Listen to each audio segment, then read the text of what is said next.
할렐루야. 오늘도 우리 살아계신 하나님의 말씀에 은혜 받기를 사모합니다 하는 마음으로 다시 한번 크게 아멘합니다. 할렐루야. 자, 오늘 말씀의 제목 따라 하겠습니다. 머릿돌이 되신 예수 그리스도. 시작. 머릿돌이 되신 예수 그리스도. 1980년도에요 미국 레이크 플래시드라고 하는 곳에서 동계올림픽이 열렸습니다. 그때 미국의 아이스하키 국가대표팀은 대학생이거나 아마추어로 구성되어 있는 그런 선수들이었어요. 그런데 그에 반해서 그때가 냉전의 시대지 않습니까?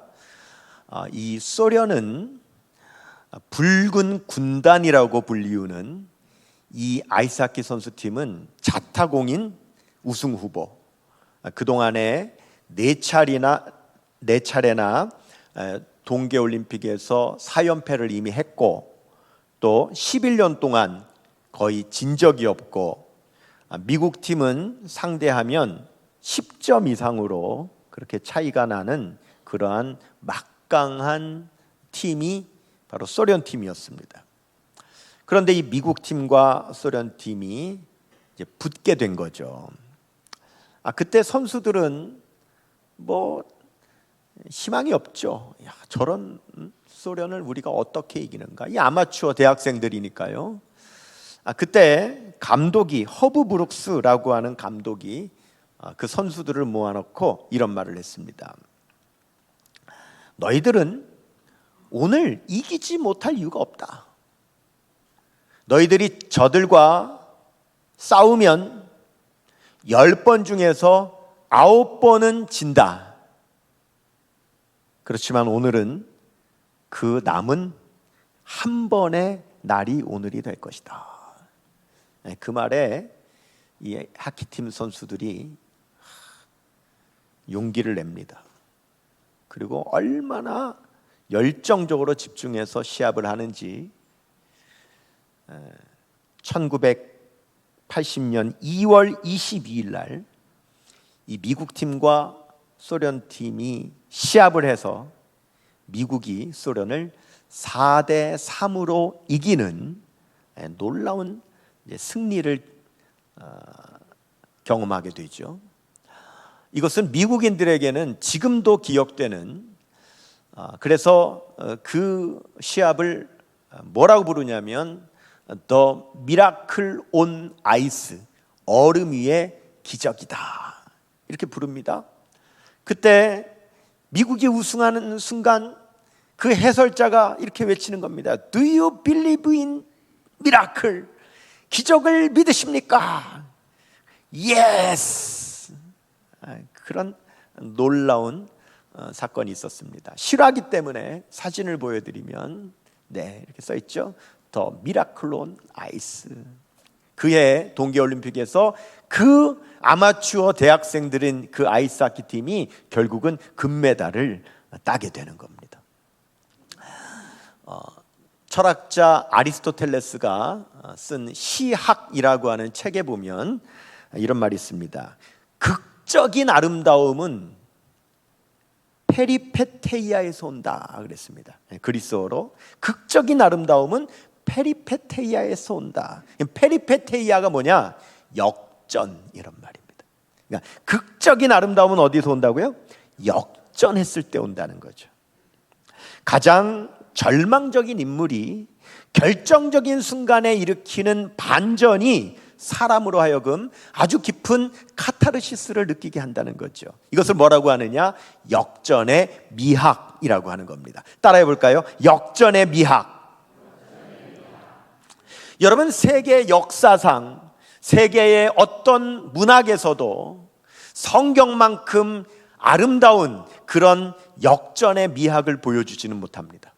특별히 우리가 믿는 우리의 주님이신 예수님은 온 우주에서 가장 위대한 역전을 보여주신 바로 역전의 미학의 주인공이 우리 주님이신 걸 믿으시기를 바랍니다.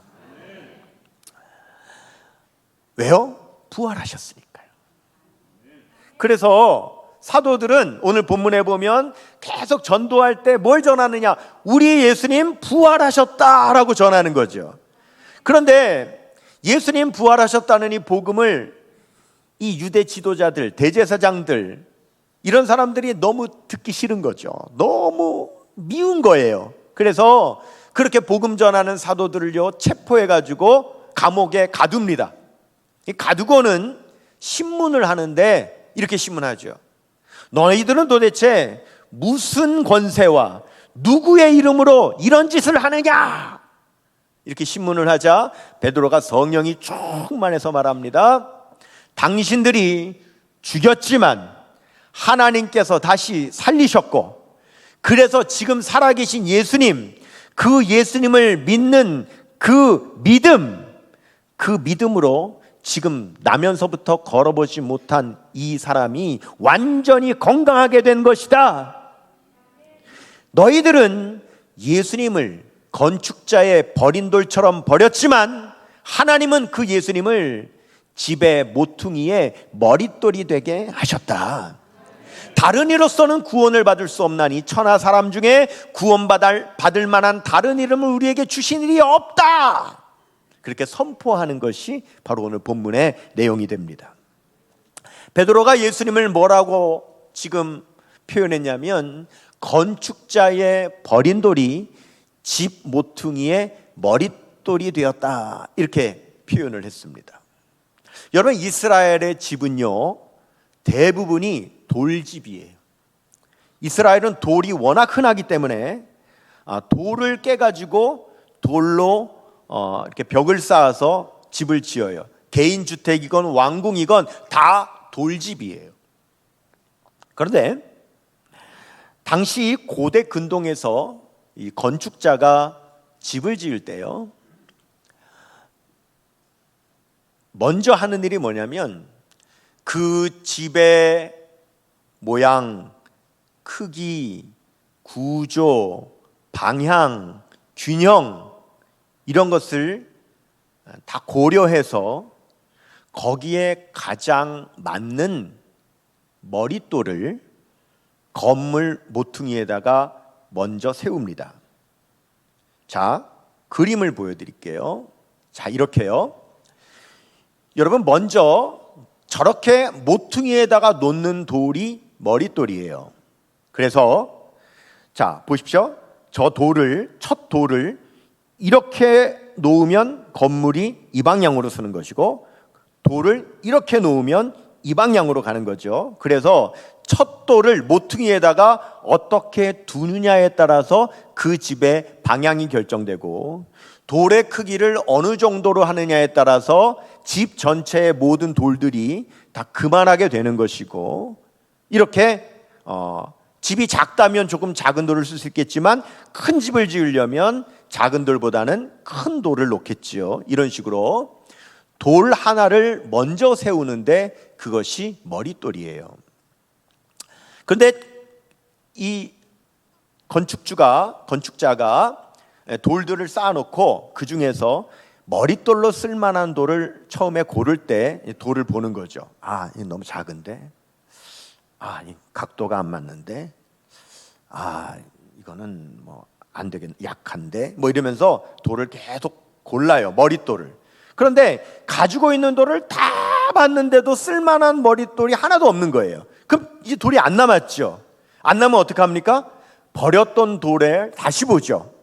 이번에 다시 보니까 아까는 못 봤는데 지금 보니까 이 돌이 쓸만한데, 야, 내가 이걸 왜 몰랐지? 라고 해서 처음에는 머릿돌로 쓰려고 했는데 버렸던 그 돌을 다시 취해서 집 모퉁이에다가 세우는 것을 바로 모퉁이의 머릿돌이라고 하는 거죠.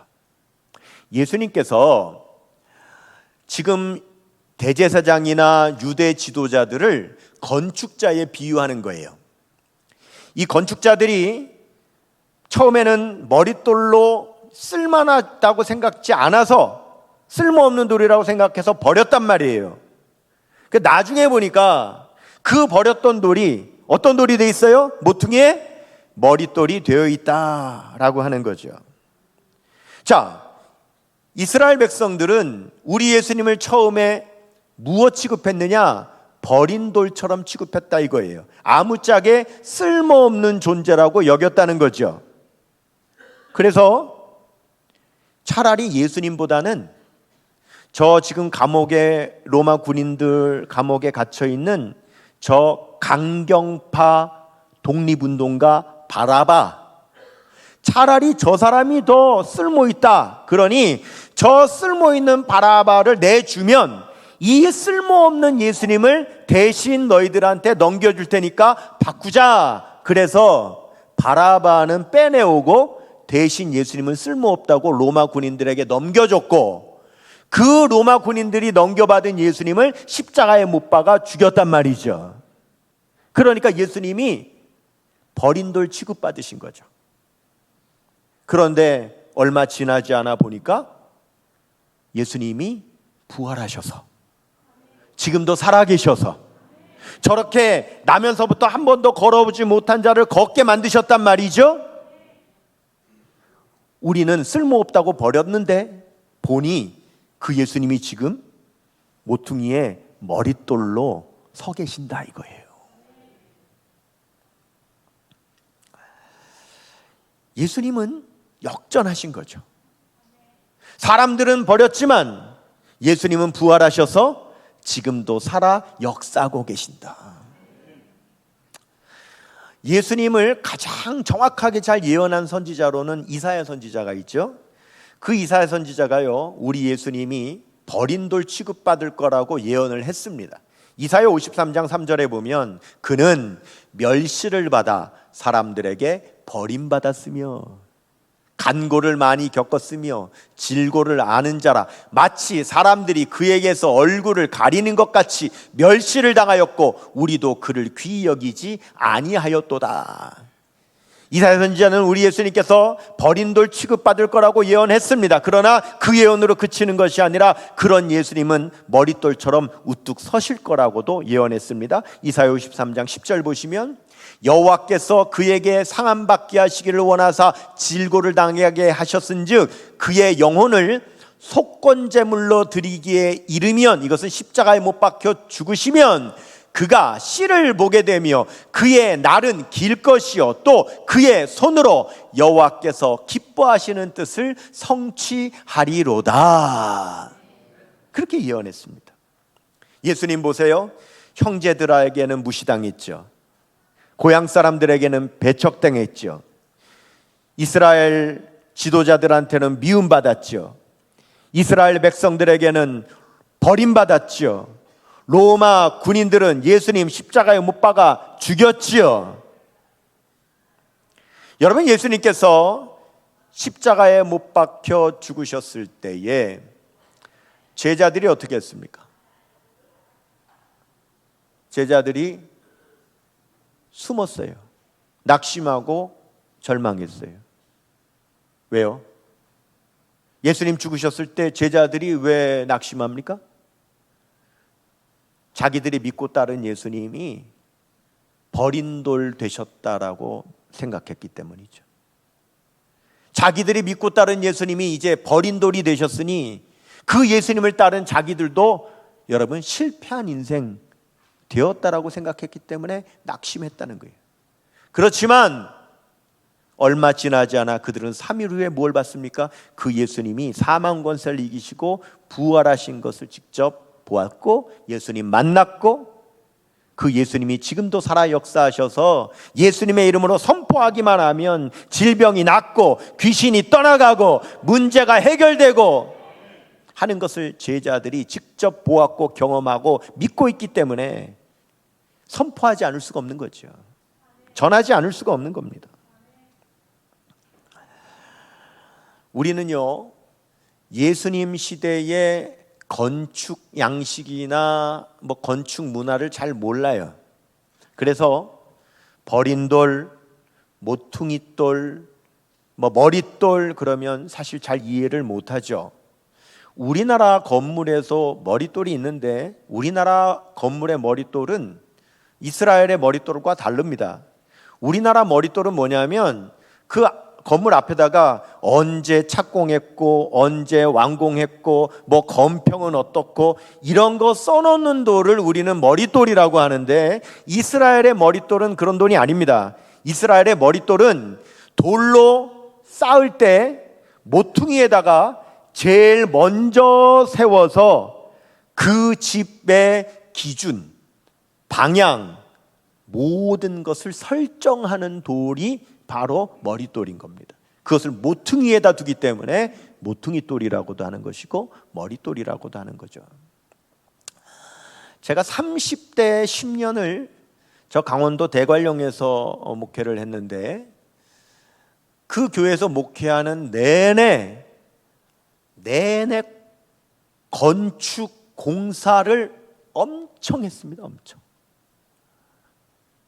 내내 공사하고 내내 건축했어요. 예배당 리모델링 했죠. 교육관 건축했죠. 주차장 공사했죠. 조경 공사했죠. 화장실 건축했죠. 사택 리모델링 했죠. 하여간 내내 공사를 하는 거예요. 왜 그러냐? 그 예배당을 70년도에 지었어요. 그리고는 30년 동안을 그냥 썼기 때문에 낡을 대로 낡아 있는 겁니다. 그러니까 안 할 수가 없는 거죠.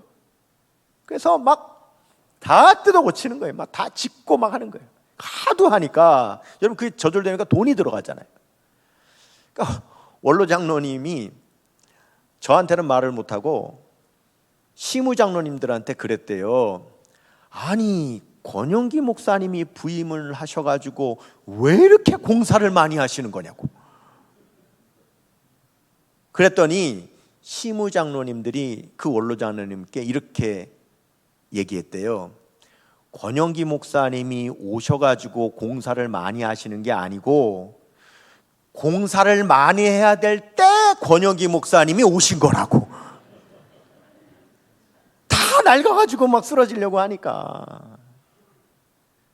저는 정말 마음이 아팠어요. 그 교회는 그 대관령 용평 리조트 삼양 목장 양떼 목장 관광객들이 굉장히 많이 와요. 그럼 주일이면 그 관광객들도 예배 드리러 막 온단 말이에요. 그런데 다 낡은 거예요.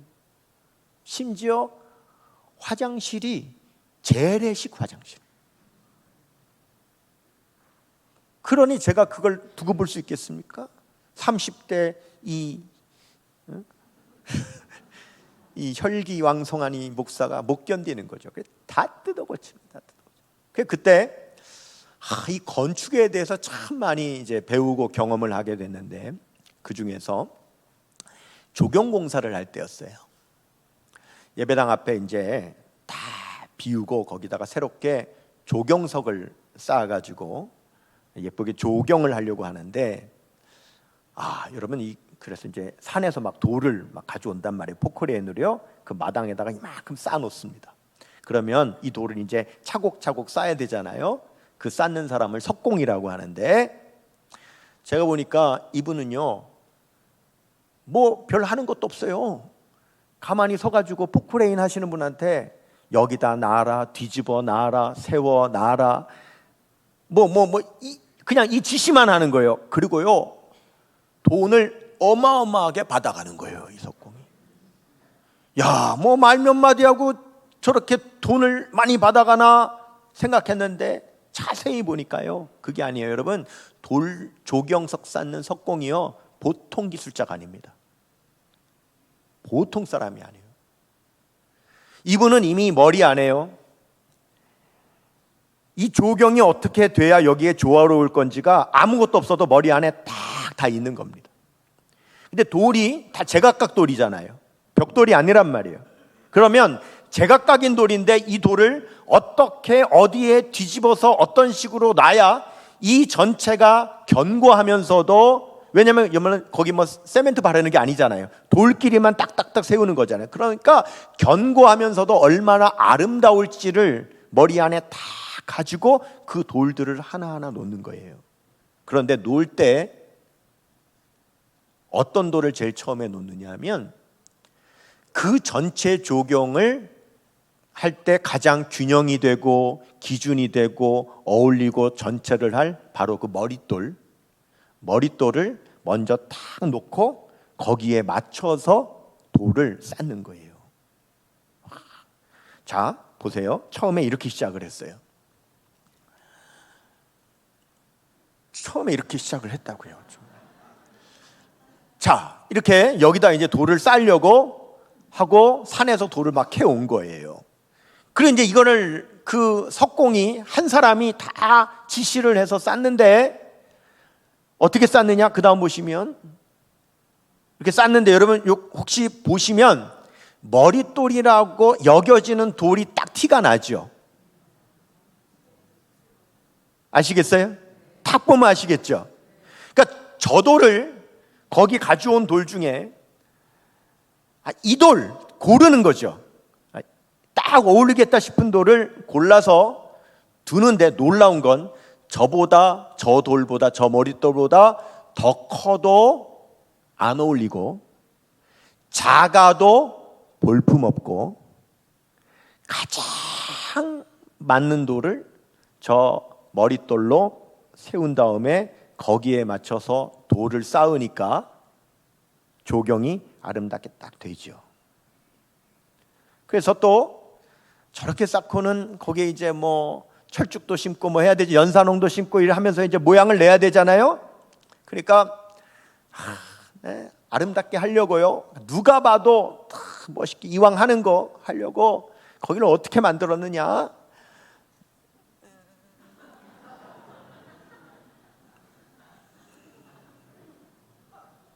이렇게 만들었어요.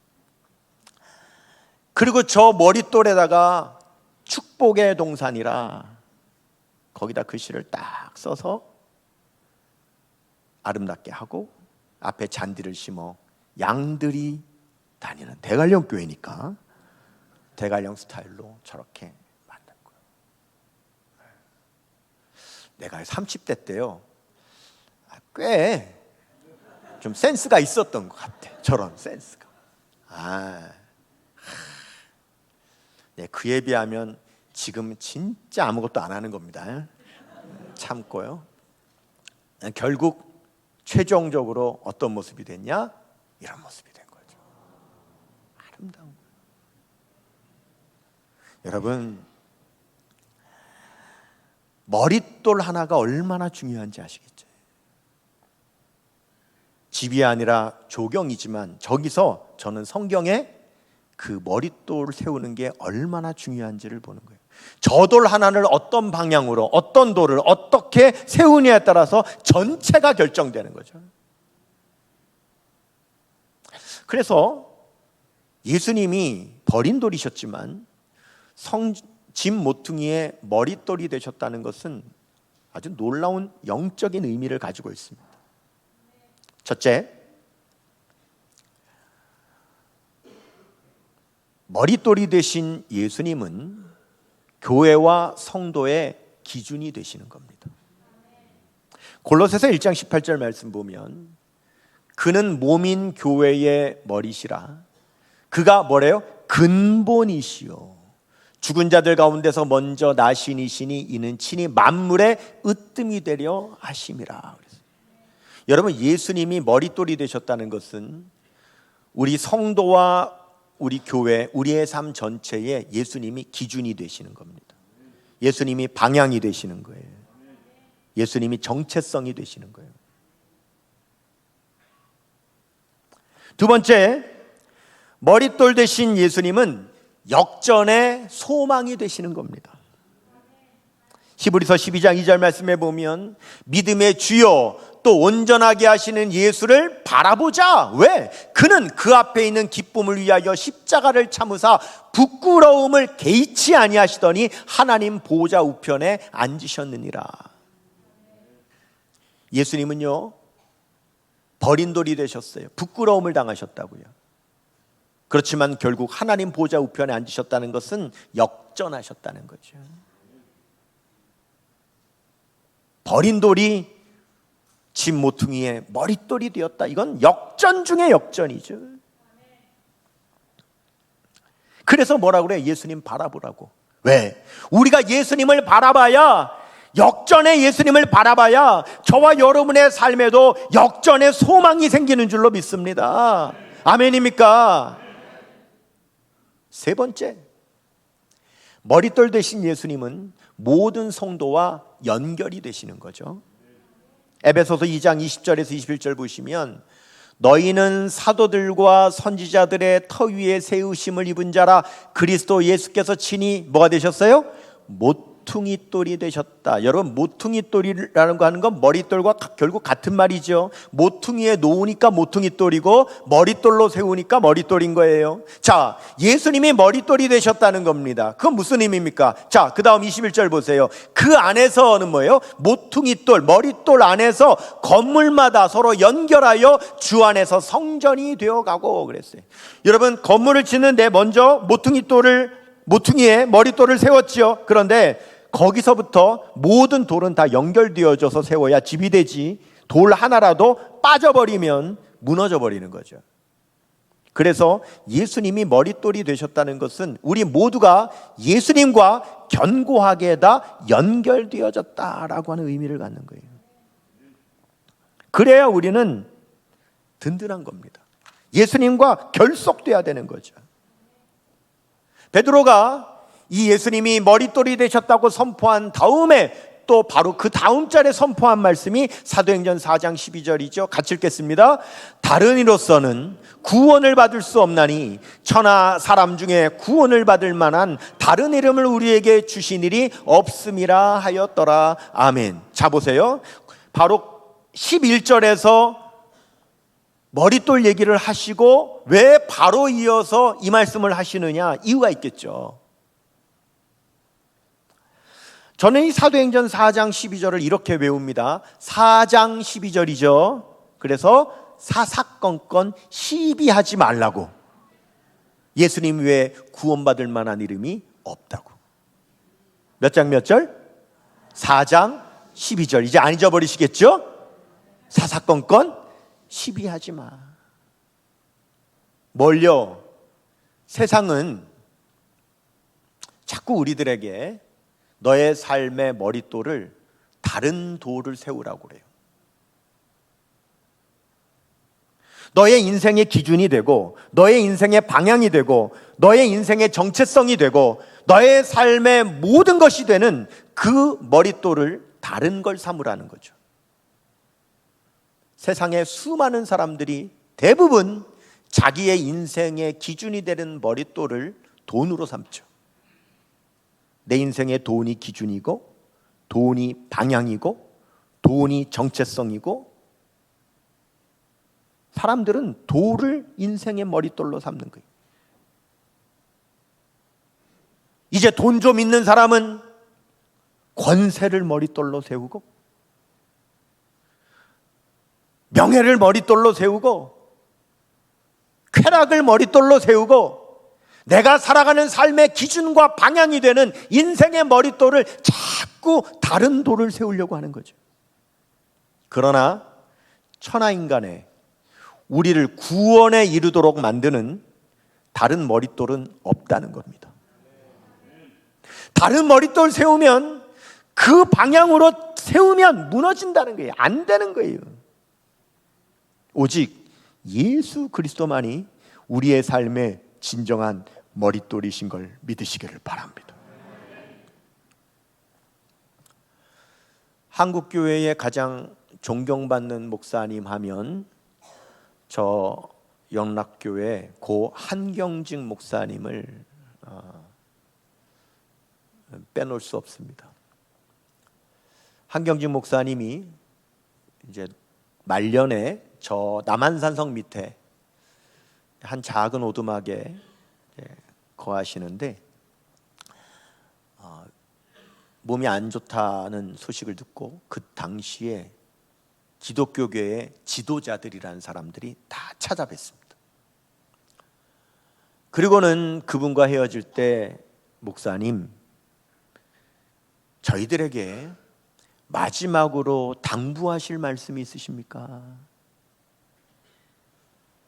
그때 한경직 목사님이 한국교회 최고의 지도자라고 하는 그 목사들을 향하여 한마디 했습니다. 예수 잘 믿으세요. 유명한 일화입니다. 뭐라고요? 예수 잘 믿으라고요. 이미 한국교회 지도자들인데. 왜요? 자칫 잘못하면 다른 머릿돌을 세울 수 있기 때문에 그런 겁니다. 오직 예수님만이 우리의 인생의 머릿돌이 되어야 된다는 의미가 아니겠습니까? 그래야 내 가정, 내 교회, 내 인생의 중심이 예수 그리스도가 되어야 된다는 거죠. 그러면 우리는 예수님을 머릿돌로 먼저 세워야죠. 내 인생의 머릿돌은 예수님이다.